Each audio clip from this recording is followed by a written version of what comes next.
Hello, welcome to Web of Stories. My name is Melinda, and you are here for a very special video. I have reached and surpassed 500 subscribers, and I'm doing the thing you do when you hit that milestone is I'm doing a Q&A, and I asked a little bit before I got that number, and I gave people time to ask questions, so I have a lot of questions here. Before I get to that though, I have had a lot of new subscribers, not just in the sort of get me up to 500, but also because I recently did a video with the Book Cougars. I did a video where I complained about a bunch of stuff. Apparently negative videos bring in more traffic. I don't like that, but it's true. But I was complaining about stuff and a lot of people watched that video. And then Kelly at Books I'm Not Reading weaponized that video into a tag. So that brought even more people here. So welcome ya all. And before I get started, a little introduction about myself for the newer people. My name is Melinda. I live in the United States. I live in the Portland, Oregon metro area. I don't live in Portland, but I live in one of the western suburbs. I am a stay-at-home mom. I have two kids. My daughter just turned 15 and my son is 13. And I live with my husband as well. And I got into this. Let's see. I started a book blog back when my kids were little, because I needed some kind of outlet that didn't involve the Wiggles. And so I've been doing that. The blogs are still there. I'm not updating it really anymore, but I was doing that for a very long time. I tried to get into Bookstagram. I do have a Bookstagram account, not a really big poster there as much as I should be. That's just a harder format for me, I guess. But then I decided to try BookTube, and here we are. It has worked very well. I read most genres. I don't like erotica. I will say that. I just don't, because I'm like, where's the plot? But there are a couple genres that aren't really speaking to me at the moment. Not that I don't read them. They just aren't my preferred genre. First is romance, although I am reading romance because the Book Cougars theme for this year for their readathons is romance. So I have been tiptoeing back into it. I have definitely read it in the past. Right now it's not speaking to me.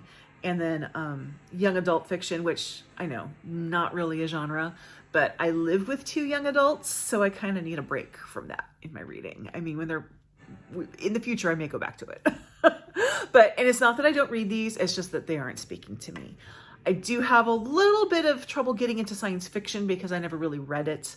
I was not a super sciencey person, but I still try. What else? Oh, there's always background noise in my videos because it is very hard for me to find a time when there isn't. Right now, my son is watching TV in the other room, although very soon he needs to go get dressed because he has to go somewhere. So there's always background noise. I think he took the message. Turn the TV off. And I know I talk too fast. I know I do. I've tried to do videos where I was really conscious and spoke really slowly, and they just didn't come out well. It wasn't me, so I'm sorry. I just talked too fast, but there you go. So let's get down to the questions. So these are divided into 4 sections. I kind of grouped everything together. And some people ask very similar questions, so I put them together. I will tell you who asked each question. So my questions are like basically about my life. And then I have a little section about travel because I did have some questions about that. And then like reading, and then sort of my BookTube channel. And then I have one final question. So let's get through it. First question, and both Farah at Bookstalgia and Bookstalgic and Becca at Read Becca asked this question. And they asked, and there's a follow-up question to it. There's 2 questions they both asked. One is, what did I study in school, and do I work in the field? I went to William & Mary in Williamsburg, Virginia, and I went through several majors, and I ended up studying British history. I don't work in the field. I am a stay-at-home mom. I will tell you though, between the time that the Queen Elizabeth II died and King Charles III was crowned, like his actual coronation, that was my time to shine, people. I knew everything. I was like, I could just tell you all the history about everything and all this. This is not saying I'm a monarchist. I'm saying I'm a history person. And so I like the history in it. But yeah, so no, I don't work in that field. Before I became a stay-at-home mom, I worked in program management and things like that. I have lots of interesting work stories. Not a lot of them are pleasant.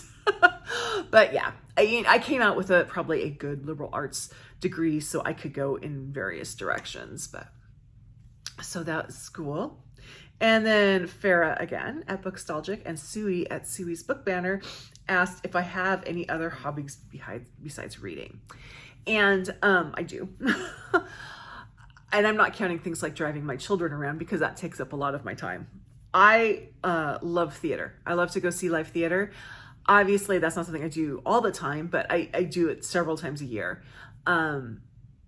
We have in the past had theater subscriptions. If there are big shows that come to town, I'll go see that with my friends. I have friends who have theater subscriptions to another theater company in Portland, and I will go with them sometimes. So I go see theater when I can, and I love theater. I also love to hike, although I don't do that very often because as much as I love to hike, my kids tell me they hate it. So it's not either we just don't bring them or it just becomes an unpleasant thing. So I would like to hike more, but kids. I don't watch a lot of television. I don't watch movies like I used to. I just, I do a lot of reading, I do booktubing, and then I do what I can the rest of the time. So there you go. Okay. And the Farah at Bookstalgic asked, do I have any pets? And I have one. She has made an appearance before, but she will not make an appearance today because she is in a mood. But that is my cat, Alice. I will put a picture up of her. So let me talk about Alice for a little bit. I know that some of you foster cats. I know Becca at Read Becca fosters cats. And I just want to applaud you because my cat was not fostered. We adopted her when she was 9 months old from a shelter in our area. She had been picked up at 4 months old in either Albany or Corvallis, which is like an hour and a half away from us down south, down I-5. And then from 4 months to 9 months, she was in a cage, shuffled from shelter to shelter. So, and she had been in the shelter where we adopted her from for some time, probably because she's not very nice to a lot of people. And if, she got that message across. She's decided to tolerate us enough for us to adopt her. But it took a long time for her to bond with us. When we first brought her home, she'd never seen carpet and she was scared of the carpet. She's feisty. She is feisty. She does not like anyone in our house except us and my father-in-law and brother-in-law. Although just earlier today, my friend who's my Girl Scout, hobbies, I'm a Girl Scout troop leader. My co-leader came in to pick up some cookies and I don't know, the cat went crazy over her shoes. It was the strangest thing. But she's very much, she is bonded to us now, but she doesn't like to be picked up. You just have to kind of understand her language. But she is very clear she was not socialized and that she had a really hard, living in a cage for 5 months is not fun for a cat. So I applaud those of you who foster cats because you're doing a good thing. I don't have any other pets for two reasons. One, it's hard enough to get the kids to do their few chores about the cat, about Alice. It's hard enough to get them to do those chores that if I had another pet, it would be all me. But also Alice needs to live in a house without another pet. She doesn't play well with others. So no, as long as we have Alice, and she's 9 years old, but she's in very good health. In fact, I took her to the vet this past summer just for her regular exam. And the vet said that if she didn't have the paperwork to see how old Alice was, she would think she was like 2 years old. So she's really healthy. So she will probably be with us for quite some time, thankfully. I mean, that's good. But yeah, she does not play well with others. So we're not going to be able to have another pet while we have her. So that's it. Just Alice. Okay. Jess at Just Book Girl TV asked me, what kind of music do you like? Or do you have a favorite band or singer? So I am such a nerd. I love theater music. I love musicals. I always have. I also like kind of folky music. Mary Chapin Carpenter is a real favorite of mine. I love her music. I have found myself oddly drawn to Beyonce's country album. That's not something I had on my bingo card. On many Beyonce singing country and me liking it. Neither of those were on my bingo card, but there's that.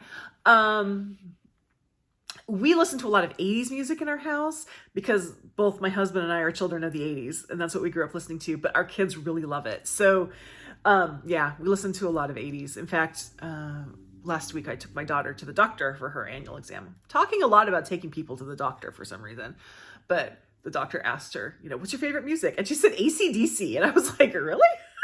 AC/DC? But whatever. So yeah, 80s music. Okay. Grix, etc. asked me, okay, this is a good question.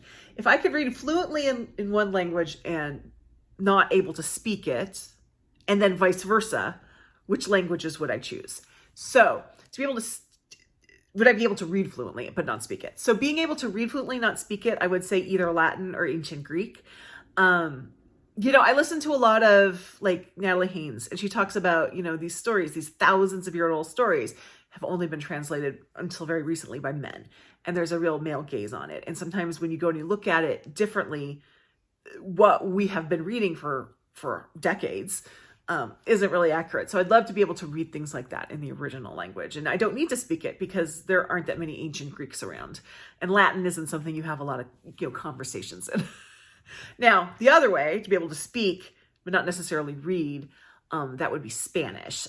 So where I live, we have a large chunk of our population are native Spanish speakers.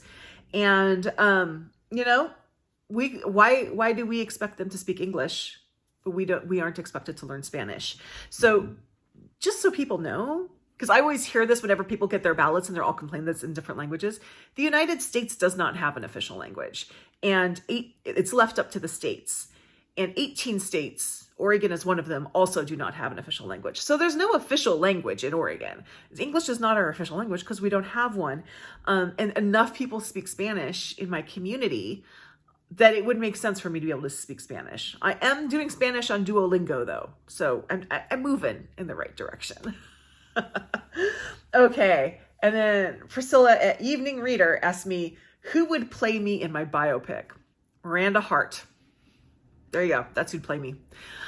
That was a no-brainer. I was like, yeah, that's who. Now, when I was younger, someone told me I was the real-life Ally McBeal, which I'm not sure was a compliment, but I think that was more because of behavior than anything else. But no, Miranda Hart would play me. Okay, so I have a couple travel questions. So the first one, both Hannah and Farah asked me, what are some of your favorite places that you have traveled or visited? I've not traveled as much as I'd like. I have been to Europe 3 times. I went once when I was 14 with my mom and a friend of hers. We went on a tour. My father was like my father had been stationed in Europe not that long after World War II. So he was thinking that Europe was like all shortages and everything. So he made us carry this big jar of peanut butter everywhere in case we ran out of food. It was really one of my father's weirder things. But that was fun as a 14-year-old. And then between my junior and senior year of college, I did a summer term at Cambridge in England. Not that professors from Cambridge were teaching me, the professors came from William and Mary as well, but we were in Cambridge. So I did England. And then, again, I did it the first time too. I was in England both times. And then when I got married, my husband and I did sort of a trip through Europe. We started in Norway, and we went down through Denmark into Germany, through Switzerland, into Italy, and then over into Athens. So that was really fun. And I'd love to go back. We are actually thinking of next summer doing Athens and Rome because my daughter's really into Greek stuff. And I will say, travel tip, go to Athens before you go to Rome because Athens won't hold up after Rome. Just saying. So there's some travel things. My favorite place though, that I have traveled, my favorite place in the United States has been Lake Country, Minnesota. I grew up going there in the summers because my mom's family, my grandmother had a cabin there and we'd go there. We'd have a week every summer. And then now my brother has a cabin. It's a big thing over there, and we've gone to visit him a couple times. We haven't gone in several years, partly because of COVID, partly just because of scheduling. It's hard to find the time because we always do it as a road trip. It's just hard for my husband to take that much time off work. So okay. And Grix asked, is there a place you'd like to visit because you read about it in a book? I'm going to do two here. One is a place I'd like to go back to, and one is a place I would like to visit, and they both involve murder. So the first is Venice. I just finished reading the fifth Commissario Brunetti book by Donna Leone, and they're set in Venice. And she does a wonderful job of sense of place. And I have been to Venice. It was on that tour that I went with my mother, and it was on a tour. You don't really get to explore. And I'd love to go back. Now, I know that Venice isn't, everyone tells me Venice is a really dirty city, and I don't doubt that because it has like a huge canal with sewage. I mean, there's a sewer thing and it's sinking and flooding and all that. I get that, but I still want to go and see it because it's such a unique place and I'd love to explore it more. Now, especially now that I'm into this mystery series.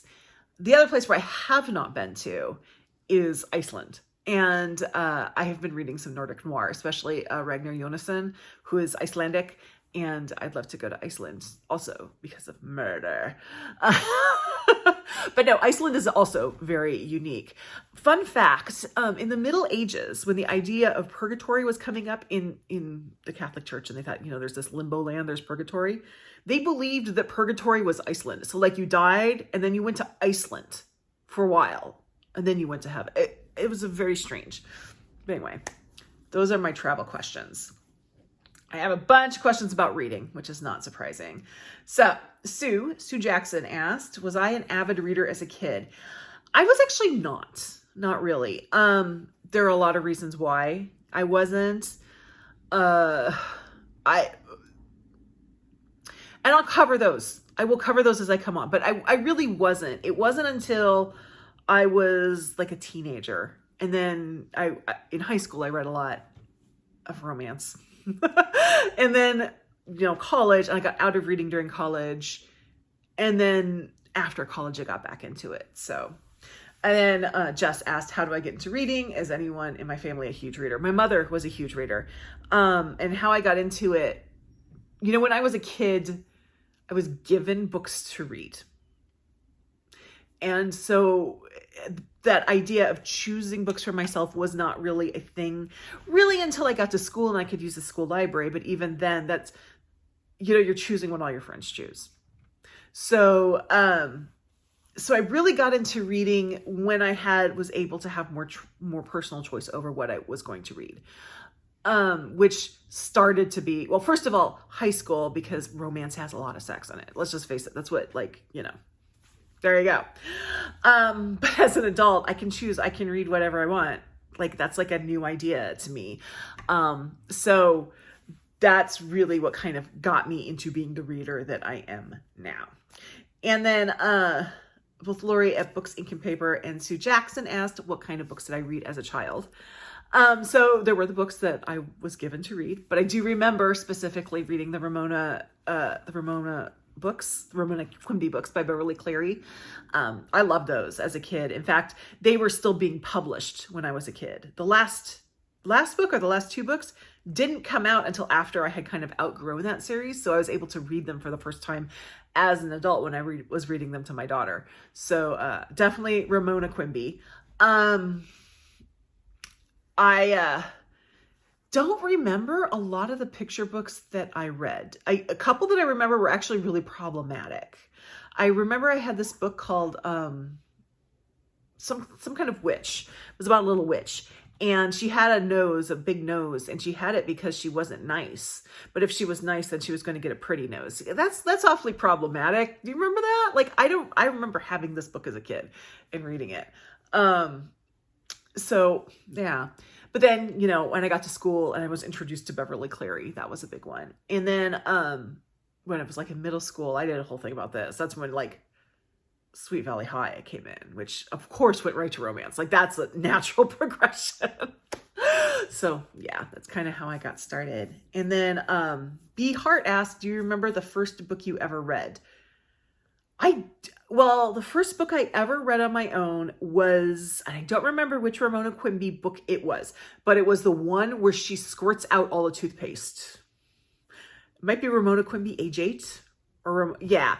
And I even remember the illustration that's with that book. That was the first book that I read on my own. Okay. And Kay Hammock asked, what was the book that made me be a reader? I hate to admit that it was probably Sweet Valley High, because that's what got me into, it was a series, so you always wanted to read the next book. So there was always some reason to keep reading. And I think that propulsiveness is the one that got me into the idea of reading as a regular habit.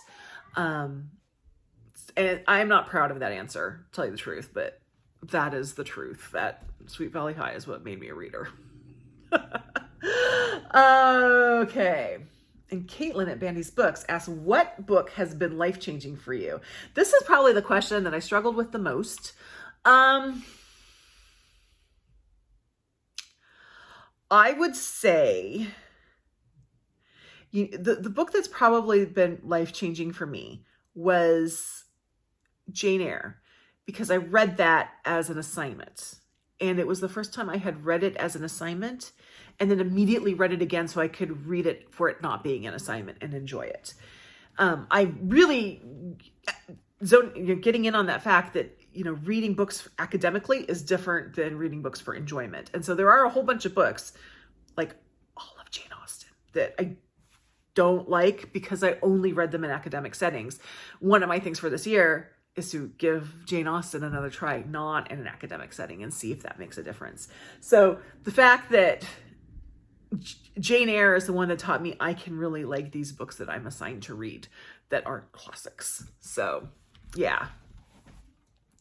Grix asked, what is your favorite book published in the 21st century? Mink River by Brian Doyle. It was published in like 2005 or something. It is my all-time favorite book. I read it for the first time last year. It is set on the Oregon coast. It's a lot of magical realism, very poetic. It is a very personal, like 5-star book for me. It is not a book I would give to other people and expect it to be their favorite book too. But it hit very personal notes with me. So that's why. There you go. Mink River.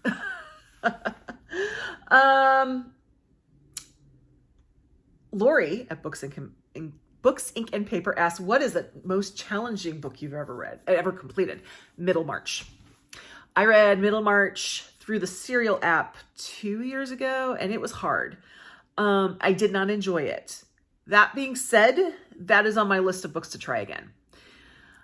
When I read Wuthering Heights the first time, I hated it. And I read it the second time and I realized, oh, this isn't a romance. This is just terrible people doing terrible things. And I liked it. I have a feeling that Middlemarch is going to be obviously not terrible people doing terrible things. But it's going to hit different notes with me on a second read. So even though it was very hard for me to read the first time and I didn't enjoy it, I am going to try it again at some point in the future. Okay, Reading Ideas asked, you are stuck on a desert island with one book. Which one?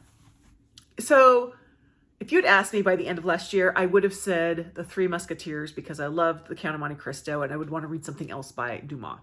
But I've changed my answer. This year I am doing a reread. I read this in high school, but I'm rereading Les Miserables with a new translation. And love it. This translation is just breathtakingly good. It is taking my breath away. And even I'm reading one chapter a day because there's 365 chapters in it. Even what I've read so far, I already know that I'm still just scraping. I want to read it over and over and over again. So definitely Les Miserables by Victor Hugo. Okay. So Becca asked, how do you settle in and get cozy for a good long reading session? So I have my reading chair. It's next to our front window, and I have my fuzzy blankets, and I have my heating pad. So I usually put my heating pad on my back, and I put my fuzzy blanket on, and my cat loves my fuzzy blanket. So the cat will come, Alice will come and jump on there and sit on my lap, and I have my books. There's a table there with my drink. Usually I have to put my noise canceling headphones on because other people live in my house, and I just read. It's wonderful. Sometimes in the summer, I'll actually read up in my bedroom with an open window.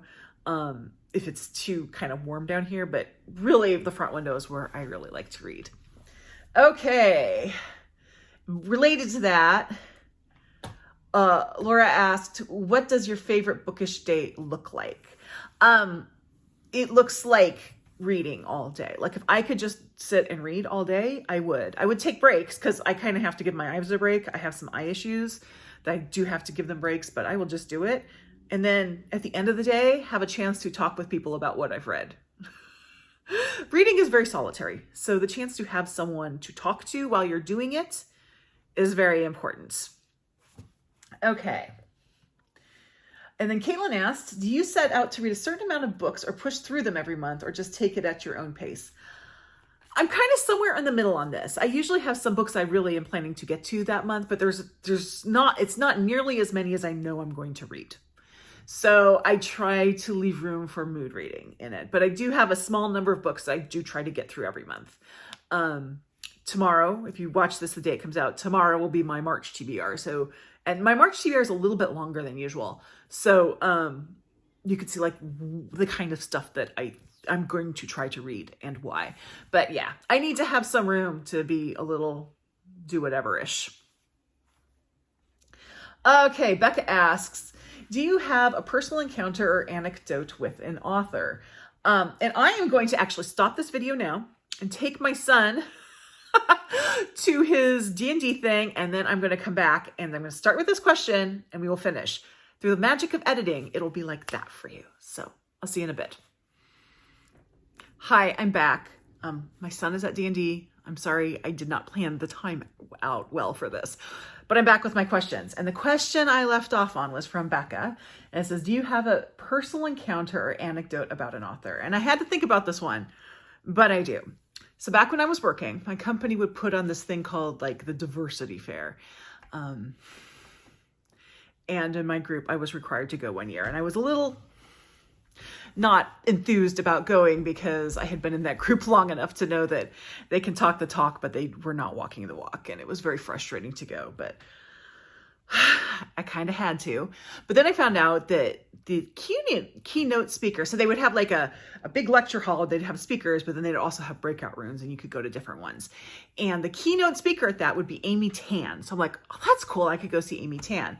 So I just went and sat in the big lecture hall and listened to people talk the whole time. And there were a bunch of different people. The only one I really remember was like a national newscaster who was Texan, but people always would say he was Mexican, but he's like, no. I've been in Texas before Texas was Texas, kind of thing. And they're talking about diversity. And then, but I was still wondering, like, why is Amy Tan here? And Amy Tan gets up and she's like, I don't know why I'm here. I'm an author. I'm going to talk about my books. And then she just probably gave a speech that she would give over and over again, but it was very entertaining about her mother, of course, because it's Amy Tan. And, Amy Tan has mommy issues. But it was very entertaining. And then afterwards, she signed my book. I can't remember which book it was, but I have it upstairs. So yeah, she was very nice. So Amy Tan, that's really, I can think, the only author anecdote I can think of, but she made that whole diversity fair worth it for me. They quit doing it like the next year. Okay. My next question is from Priscilla. Who is an author you never plan to read and why? So that's okay. If there is an author who is very problematic for reasons that I cannot forgive, which there aren't any. I'm going to use as an example, I read Mary Zimmer Bradley before things came out about Mary Zimmer Bradley. If I hadn't, then I would not have read Mary Zimmer Bradley. Zimmer Bradley. Do you know what I mean? Otherwise, I will at least pick books up and kind of thumb through them at the bookstore and see how the reading works for me. I can tell you, I know a lot of people read Colleen Hoover. I have picked up Colleen Hoover's books and like thumbed through the first chapter. It's not a book that works for me. The same with Stephanie Meyer. When Twilight was really big, they just, I could tell they just weren't kind of a book that would work for me. But I will at least give an author enough of a try to kind of look through and see what's going on, unless something really, really horrible is there with them. So, but yeah. Okay. Jennifer Loves Books asked, you are having a dinner party and you can invite 3 guests, all authors, dead or alive. Who would you invite? Anthony Bourdain, because food. Agatha Christie, because I think she'd be entertaining.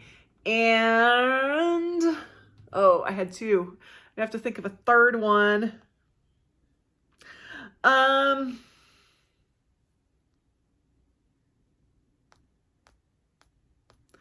going to cut out a lot of me just going like this, trying to think of this. I think of an answer. I'm going to say Shakespeare. Why not? Because, maybe he can explain some of the jokes that didn't age over 400 years. So Agatha Christie, Anthony Bourdain, and William Shakespeare. There you go. Okay, Mariandrea asked, if you could have an author, dead or alive, write a character inspired by you into their novel or short story, who would you choose? That is a great question, and I don't know.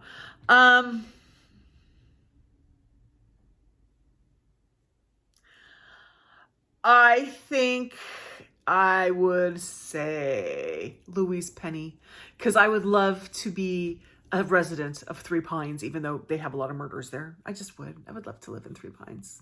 So yeah, Louise Penny. Just put me in as a Three Pines person. Preferably not one who gets offed, but you know.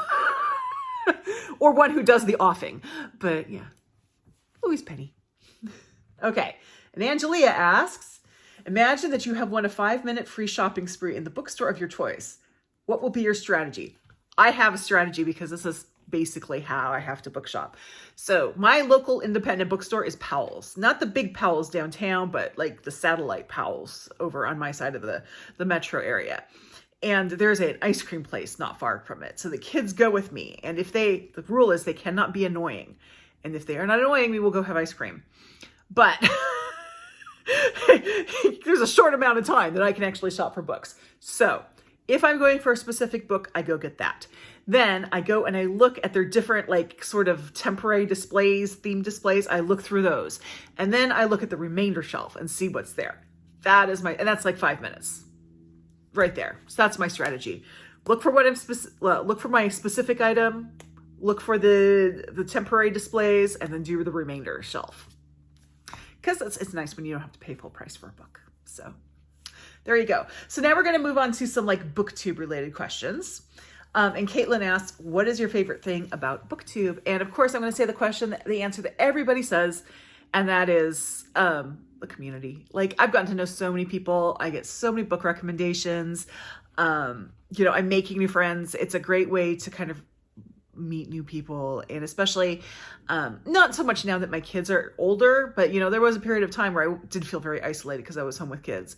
And if I had done booktube then, I'm sure booktube was a thing then, I don't know. That would have been a great out for me. But as it is now, it's just a fun way to have a place to discuss things that are important to me.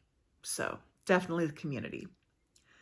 Sarah at Sarah H. Statistician. I have two Sarahs on here. So Sarah at Sarah H. Statistician said, what is the most surprising thing about being a booktuber? That's kind of a hard one. I think I will say how quickly I've gotten into sort of the idea of readathons and themed months. I mean, I was a little bit of that on my own, but there's so many of them on BookTube. And when I first got on, I was like, I'm not going to get involved in any of them. I just want to read what I want to read. And now I've realized that pick and choose and do it in your own way, but it does really impact in a positive way your reading life. So that really surprised me when I figured that out. Okay, Caitlin again. What are your channel goals in the upcoming months? So I really only have one goal. And that is to make a vlog for when I'm in Arizona next month that's not boring. I tried doing like weekly reading vlogs and it just wasn't very interesting. I'm currently doing a vlog for my BookTube prize reading, which I can tell you now is just going to be clips of me talking about the books. I am always inspired by Farah at Bookstalgic because her vlogs are amazing. The Mild Rumpus also does fun, entertaining vlogs, which are very much slice of life. Like Farah's are very beautiful. She's a wildlife photographer, another hobby of hers, and they're just gorgeous. She has a drone, she'll do drone shots and all this. And then Mild Rumpus's, his are very much like this is my life in New York City kind of thing, and they're really fun too. So my goal is to make a not boring vlog next month. Well, when I get back from my vacation next month. Otherwise, probably just keep on going as I'm going. I try not to focus on number of followers and things on that. So I don't have I'm going to by this date have this many followers, because I would just drive myself crazy if I did that. So final question before the final BookTube question before I get to the final question. And this is from Sarah at Eyes on Indie, and says, how do you juggle it all? You're reading, super consistent social media posting, and life in general, all while being an awesome mom. Well, thank you. Thank you. Schedule, for one thing. I have my days pretty scheduled, so that helps a lot. I also very rarely only film one video today. So this is my second video that I'm filming today. And, you know, it's just easy to do. Some people are really good and they'll change their shirt and they'll change. I don't. It just looks like I wear black t-shirts all the time. I have several. It's okay. I do change my shirt. But I do batch film videos, and that helps a lot. In the reading, I have my scheduled reading time, and that helps. So yeah, I sometimes feel like I don't juggle it all well. My house is a mess, but of course my house was a mess before I was on BookTube. So, hey, you're my cat. She's got something to say over there. But yeah, mostly it's just like, okay, I don't watch a lot of television. So part of it's also priorities. Like television just isn't a priority for me. I love it when my family's watching television because that's time for me to read, sort of thing. So I think just realizing what my priorities are and then keeping my day scheduled, and batch filming. Batch filming is important. So there you go. And Sarah also has my final question, which is, what question do you really want someone to ask because it's a topic you love talking about, book related or not? Well, I love talking about books, so pretty much that's all answered. But I will say, after my so annoyed thing, I have a one thing that I think it's a question that I wish people would ask me, or I think people have asked me in sort of a way, but we'll say it. Deckled edges, are they really that annoying? Boy, people have strong feelings about deckled edges, and I'm on the annoying side. So here's the full thing on deckled edges for me. Depending on my mood, aesthetically, they're either cool looking or messy, depending on how I feel. They're not something that's going to keep me from buying a book. Font size will keep me from buying a book.